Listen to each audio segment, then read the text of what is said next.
slides 15 through 23.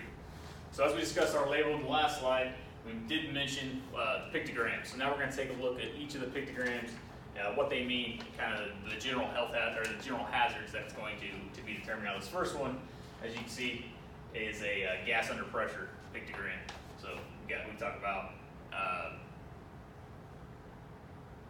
propane tanks, stuff like that you might come in contact with here. But what are the specific hazards when it comes to that is what we want to focus on. All right, next one here is another physical hazard, explosive. It looks like explosive, pretty easy to pick that one out if you're looking at a label. But that's going to be another one of the physical hazards that's going to be displayed if you see that symbol on the label. Next one's going to be an oxidizer. So obviously you got an oxidizer stored around a fuel and you get a fire. Oxidizer is going to cause it to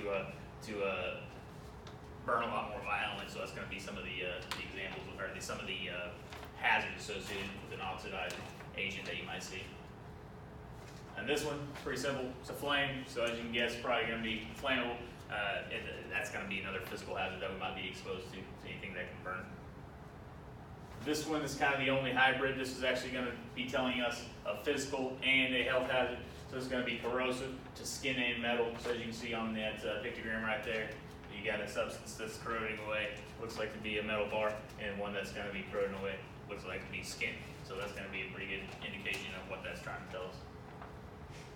Now we're going to move into our strictly health hazards. So this first one's going to be the skull and crossbones, and that's going to be telling us acute toxicity. Now this is more of a more dangerous acute toxicity than what we'll talk about in the next slide.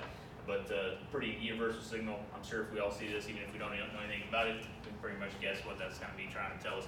Acute meaning kill you or severely injure you immediately. Then we move on here to our exclamation point.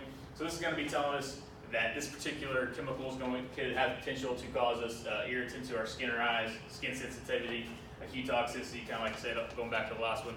This is going to be a lesser of an acute toxicity severity than the one we just saw. Narcotic effects, and all the way down to our non-mandatory layers that we're going to talk about. This is our health hazard pictogram that we have. So anything that could be a carcinogen, meaning cancer causing, it's called cell mutagenicity and stuff like that. So this is going to be more along the lines of our long-term health effects instead of our skull and crossbones, which is an acute or immediate health effect that you might come into contact with.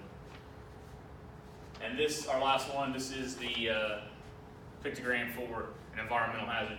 And as we already talked about, the environmental hazard is going to be identifying if it is going to affect aquatic life, if that chemical were to reach a waterway, and that's pretty easy to determine as well. There's a fish upside down.